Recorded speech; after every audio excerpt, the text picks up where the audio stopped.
In this video, we're going to take a look at a few different strong analgesics. So strong analgesics are known as opiates. These include morphine as well as its derivatives, and they are natural narcotics. So narcotic means sleep-inducing. They're derived from a plant. It's called the opium poppy, which we'll take a look at in a second. But essentially, the way that these work is that they temporarily bind to opioid receptors in the brain, and then that's going to block transmission of pain signals, and it's going to alter the perception of pain without actually affecting or depressing the central nervous system. So it's kind of really neat in that it's acting on your brain and not at the site of infection. Now, because they are narcotics, they act on the brain, they can cause drowsiness and also lots of changes in behavior and mood. They're very, very effective painkillers, but they can also result in a lot of dependence. Now, opium, so this is where our strong analgesics are being derived from, is an extract of poppy seeds. And they contain naturally occurring nitrogen containing compounds called alkaloids.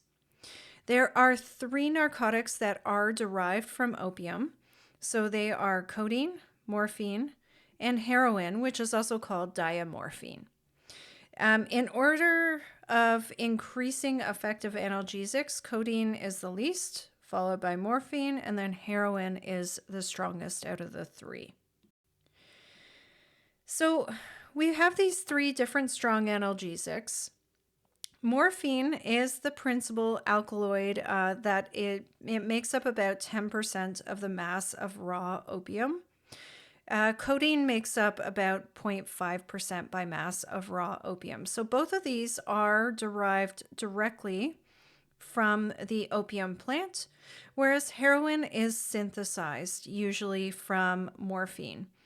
And so it's considered to be semi-synthetic because it's taken, the semi means partially, so it's taken from a natural product from the morphine and it's synthesized into its heroin form. So looking at the 3 structures here of these different compounds, you'll see there's a lot of similarities between them. So they all have a benzene ring.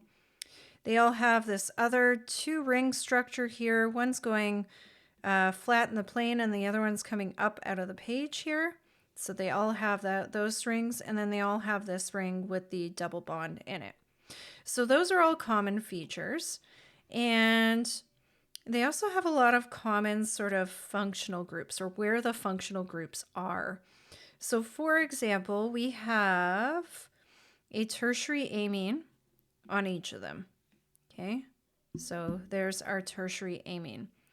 Where it differs is the couple of other different functional groups. So in codeine, we have an ether here versus morphine has a hydroxyl group. And then in heroin or diamorphine, it has an ester group. The other big differences are down at the bottom here. So we have a hydroxyl in codeine and morphine and an ester group in diamorphine. So because these different functional groups have different solubilities, different properties, it can affect how bioavailable these different compounds are. And so when we talk about how these different strong analgesics affect the brain, we have to first get these medications across the blood-brain barrier. So what is the blood-brain barrier? Well, essentially, it's a series of lipophilic, so that means they are hydrophobic cell membranes that coat the blood vessels in the brain. And so because they're hydrophobic, they're going to prevent polar molecules from entering the central nervous system. And so, like I said, the activity of these different opiates is going to really depend on their ability to cross this blood-brain barrier. Something that is less soluble or more nonpolar is going to get across the blood-brain barrier a lot easier than something that is polar in nature. So that means, for example, if we compared heroin and morphine, heroin is way more potent. And that's because morphine has two hydroxyl groups versus heroin or diamorphine has two ester groups. So those hydroxyl groups are being replaced by those ester groups.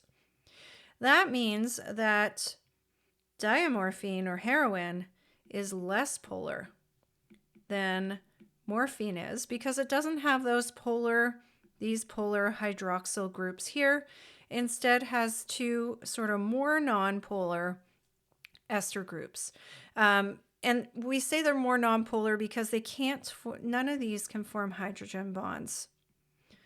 So it's going to be less soluble in polar substances such as water, but more soluble in nonpolar fatty tissue, which is what makes up the central nervous system. So heroin can cross the blood-brain barrier a lot more faster or more easily than morphine can. And once it gets across there, it's actually quickly metabolized back into morphine, which then can bind to the opioid receptor. So that's how these drugs sort of work in our brain.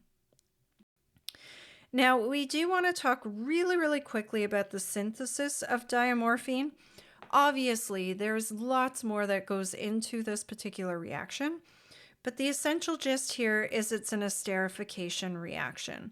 So we are taking the hydroxyl groups with this is an anhydride, which is essentially almost like two carboxylic acids joined together. And so when we react with that, the hydrogens get replaced with the other group here to create the ester. And we need two of these molecules because we're replacing two of the hydroxyls with these different functional groups in order to create the diester.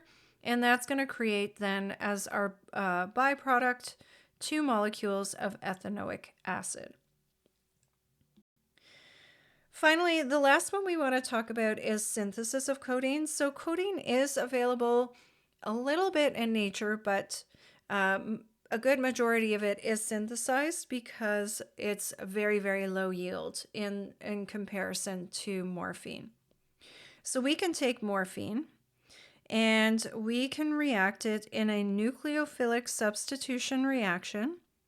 And we're going to react it with this methyl iodide in a potassium hydroxide solution.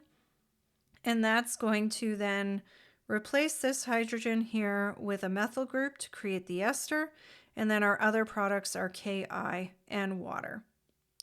Now, important to know, codeine can cross the blood-brain barrier quite readily. I mean, it still has one polar group, but at least it doesn't have two. But when it does cross, it does metabolize much more slowly, which makes it a lot more less potent than morphine. And that's because of this ester group. We have to turn it back into morphine first before it will bind to those opioid receptors. And so this process going backwards is quite slow. So those are our strong analgesics. That's it for this video. We'll see you in the next one.